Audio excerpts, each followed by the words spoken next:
Bismillahirrahmanirrahim. Assalamu alaikum everyone. In our today's class, inshallah, we are going to discuss and practice all those 23 rules of the subject verb agreement that we have discussed so far. आज के class में हम sentence correction के ऊपर बात करेंगे। हम कुछ सेंटेंसेस में एरर्स को आइडेंटिफाई करेंगे और उसके बाद उन सेंटेंसेस को हम रेक्टिफाई भी करेंगे, और ये बेस है उन तमाम रूल्स पर जो अभी तक हम सब्जेक्ट वर्ब अग्रीमेंट के कॉन्टेक्स्ट में पढ़ चुके हैं।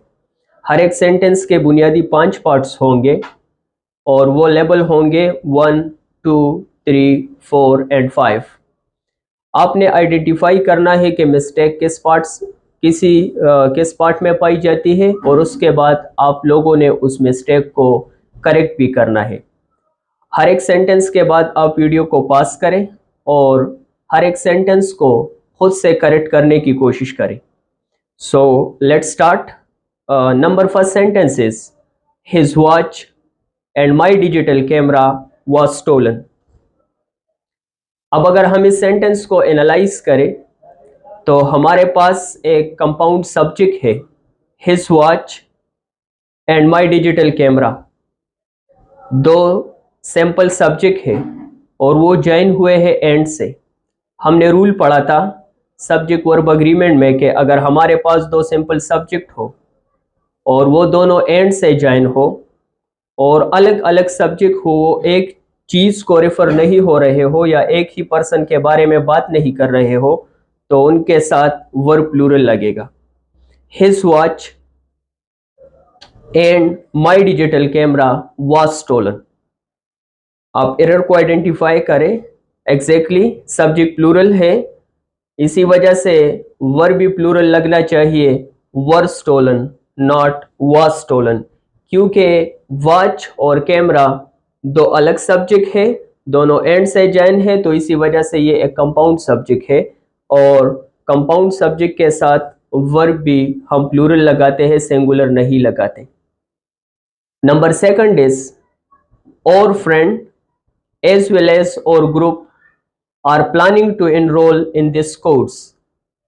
अगर हम इस सेंटेंस को एनालाइज करें तो हमने रूल पढ़ा था कि अगर किसी सब्जेक्ट के साथ with, together with, including, in addition to, as well as वगैरह आ जाए तो वो सब्जेक्ट तो वर्ब सब्जेक्ट के मुताबिक लगेगा। अगर सब्जेक्ट सिंगुलर हो तो वर्ब सिंगुलर होगा, और अगर सब्जेक्ट प्लूरल हो तो वर्ब भी प्लूरल होगा, लेकिन इन वर्ड्स का सब्जेक्ट पर कोई असर नहीं पड़ेगा। अब आते हैं सेंटेंस की तरफ। और फ्रेंड, यहाँ पर फ्रेंड सिंगुलर है, इसी वजह से आर प्लानिंग की बजाय इस प्लानिंग आएगा। आर को हम रिप्लेस करें इससे तो सेंटेंस करेक्ट हो जाएगा। The correct sentence will be और फ्रेंड एज वेल एज और group is planning to enroll in this course. Now the sentence is grammatically correct. Number third, electronics are the most difficult subject in this semester। अगर हम इस sentence को analyse करें तो इसका subject है electronics. अब रूल हमने ये पढ़ा था कि बाज नाउन ऐसे है जो फॉर्म में प्लूरल होते हैं, for example electronics, physics, statistics, लेकिन अगर वो एक फील्ड ऑफ स्टडी को रेफर हो रहे हो या ऑर्गेनाइज बॉडी ऑफ नॉलेज को रेफर हो रहे हो, किसी फील्ड ऑफ स्टडी की बात हो रही हो, किसी सब्जेक्ट की बात हो रही हो, तो फिर उनको हम सिंगुलर कंसिडर करते हैं, क्योंकि हम उसको एज ए यूनिट लेते हैं और ऐसे नाउन के साथ वर्ब भी सिंगुलर लगता है। तो the sentence will become electronics is the most difficult subject in this semester. हम आर को रिप्लेस करेंगे इससे, then the sentence will become grammatically correct. Number 4, neither our coach nor the captain have ever played in this ground। अगर हम इस sentence को analyse करें तो इसमें हमारे पास कोरिलेटिव कंजंक्शन है। हमने रूल में पढ़ा था कि either are, neither nor, not only but also, ये कोरिलेटिव कंजंक्शन है। हम इसमें दूसरे पार्ट को देखेंगे और उसके साथ ही वर्ब को अग्री करेंगे। ईच, आइदर और, neither nor, not only but also। हम देखेंगे कि वर्ब किस पार्ट के साथ अग्री कर रहा है, किस पार्ट के साथ नज़दीक है। तो अमूमन ऐसे सेंटेंसेस में हमारा वर्ब अग्री करता है सेकंड सब्जेक्ट के साथ या सेकंड पार्ट के साथ। अगर हम इस सेंटेंस को एनालाइज करें, neither our coach nor the captain, तो नॉर के बाद द कैप्टन है और वर्ब के नज़दीक द कैप्टन है, तो द कैप्टन हैज आएगा क्योंकि कैप्टन सिंगुलर है। अगर ये सेंटेंस इसी तरह होता कि neither our coach nor the players, तो प्लेयर्स चूंकि प्लूरल है फिर उसके साथ हैव का इस्तेमाल करेक्ट था, लेकिन यहाँ पर सब्जेक्ट अग्री कर रहा है दूसरे पार्ट के साथ, इसी वजह से द कैप्टन के साथ हैज लगेगा, हैव नहीं लगेगा। The correct sentence will become neither our coach nor the captain has ever played in this ground. The next sentence is the group of directors are the most talented bunch in our industry। अगर हम इस sentence को analyse करें तो subject है the group of directors. अब true subject है group, group refer हो रहा है कलेक्टिव नाउन को और एज ए यूनिट हम इसको ले रहे हैं, इसी वजह से the group of directors is the most talented bunch. तो हमारे को रिप्लेस करेंगे इसके साथ, then the correct sentence will become this group of directors is the most talented bunch in our industry। The next sentence is one of the clowns were wearing a long black hat। अगर इस sentence को आप analyse करें तो subject की जगह आया है one of the clowns. Rule में हमने पढ़ा था कि जब भी वन ऑफ और वन ऑफ दी आ जाए तो इसके बाद नॉर्मली प्लूरल नाउन भी आता है, लेकिन इसके साथ वर्ब हमेशा सिंगुलर लगता है, प्लूरल नहीं लगता। तो करेक्ट सेंटेंस होगा one of the clowns was wearing a long black hat. Verb की जगह वाज आएगा क्योंकि वर्ब सिंगुलर लगेगा, प्लूरल नहीं लगेगा। The next sentence is they each has their own methods of solving this problem. अगर हम इस सेंटेंस को एनालाइज करें तो इसमें ईच आया है प्लूरल प्रोनाउन के बाद, और हमने रूल पढ़ा था पैरेंथेटिकल ईच के हवाले से कि अगर किसी सेंटेंस में ईच पैरेंथेटिकल हो और उससे पहले या कोई प्लूरल नाउन हो या कोई प्लूरल प्रोनाउन हो तो फिर वर्ब प्लूरल लगेगा, सिंगुलर नहीं लगेगा। They each has their own methods of solving this problem. इस सेंटेंस में हैज इनकरेक्ट है, इसी वजह से उसको हम रिप्लेस करेंगे हैव की जगह। They each have their own methods of solving this problem. The next sentence is this is the only application that successfully run on all makes of mobile phones. हमने एक रूल पढ़ा था कि जब हमारे पास किसी सेंटेंस में ओनली आ जाए तो फिर हम वर्ब सिंगुलर लगाते हैं, प्लूरल नहीं लगाते। This is the only application that successfully runs on all makes of mobile phone. तो हम रिप्लेस करेंगे रन को रन्स के साथ ताकि सिंगुलर बन जाए। हमने ये भी पढ़ा था कि जब हम वर्ब के फर्स्ट फॉर्म के साथ एस लगाते हैं तो वो सिंगुलर बन जाता है। The next sentence is neither of the girls are willing to participate in the competition. अगर हम इस सेंटेंस को एनालाइज करें तो अगेन हमारे पास एक कोरिलेटिव कंजंक्शन है और हमने पढ़ा है रूल में कि कोरिलेटिव कंजंक्शन के दूसरे पार्ट के साथ अमूमन वर्ब अग्री करता है। तो neither of the girls are willing to participate in the competition, इसमें नाइदर आया है, I am sorry, correlative conjunction नहीं है। एक रूल हमने ये भी पढ़ा था कि आइदर और नाइदर जब आ जाए तो इसके साथ भी हम वर्ब को सिंगुलर यूज करते हैं। तो neither of the girls is willing to participate in the competition, are की जगह is आ जाएगा। The next sentence is all the work have been completed by the workers। एक रूल हमने ये पढ़ा था कि बाज वर्ड्स इंग्लिश में ऐसे हैं जो सिंगुलर भी यूज होते हैं और प्लूरल भी यूज होते हैं, डिपेंड करता है कि वो किस कॉन्टेक्स्ट में यूज हुए हैं और उनकी मीनिंग क्या है।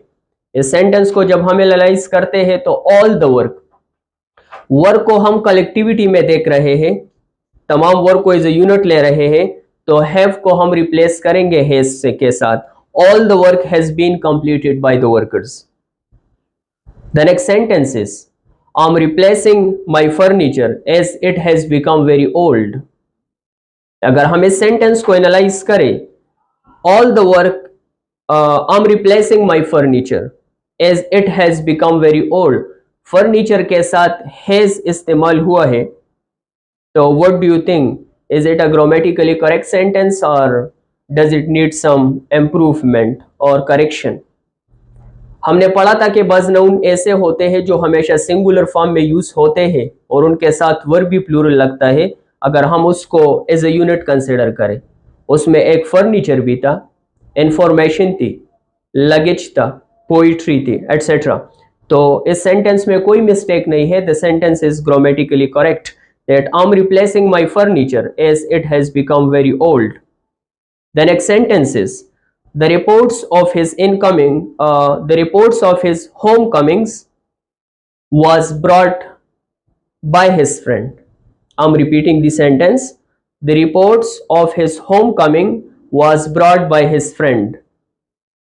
अगर हम इस सेंटेंस को एनालाइज करें तो सब्जेक्ट है द रिपोर्ट्स, जो कि एक प्लूरल सब्जेक्ट है और उसके साथ वर्ब सिंगुलर लगा है was, तो इट्स अ ग्रामेटिकल मिस्टेक। हम was को रिप्लेस करेंगे वर के साथ। The next sentence is 500 kilometers are quite a long distance. Yes, analyse करें इस सेंटेंस को। हमारे पास है, हमने ये रूल भी पढ़ा था कि अगर हम पीरियड्स ऑफ टाइम की बात करें, amounts of periods of time की बात करें, अमाउंट्स ऑफ मनी की बात करें या क्वांटिटी की बात करें, तो हमारे पास वर्ब सिंगुलर आएगा, प्लूरल नहीं आएगा। यहाँ पर 500 किलोमीटर्स डिस्टेंस है, क्वांटिटी है, इसी वजह से इसके साथ इज आएगा, आर नहीं आएगा। The correct sentence will become 500 kilometers is quite a long distance. The next sentence is one of the factors responsible for poverty or unemployment. Again इस सेंटेंस में वन ऑफ आया है और हमने रूल में पढ़ा था कि वन ऑफ के बाद सिंगुलर वर्ब लगता है। One of the factors responsible for poverty is unemployment, तो हम रिप्लेस करेंगे इसको, आर को रिप्लेस करेंगे इसके साथ। One of the factors responsible for poverty is unemployment. The next sentence is physics are opted by most of the students wishing to pursue their career in astronomy. अगर हम इस sentence को analyse करें तो subject के position for physics है, जो कि एक ऑर्गेनाइज फील्ड ऑफ नॉलेज को या एक फील्ड ऑफ स्टडी को, एक सब्जेक्ट को रेफर हो रहा है। और हमने रूल में पढ़ा था कि ऐसे सिचुएशन में हम सिंगुलर वर्ब लगाएंगे, तो फिजिक्स इज, आर को रिप्लेस करेंगे इसके साथ। Physics is opted by most of the students wishing to pursue their career in astronomy. The next sentence is the collection of books were very large.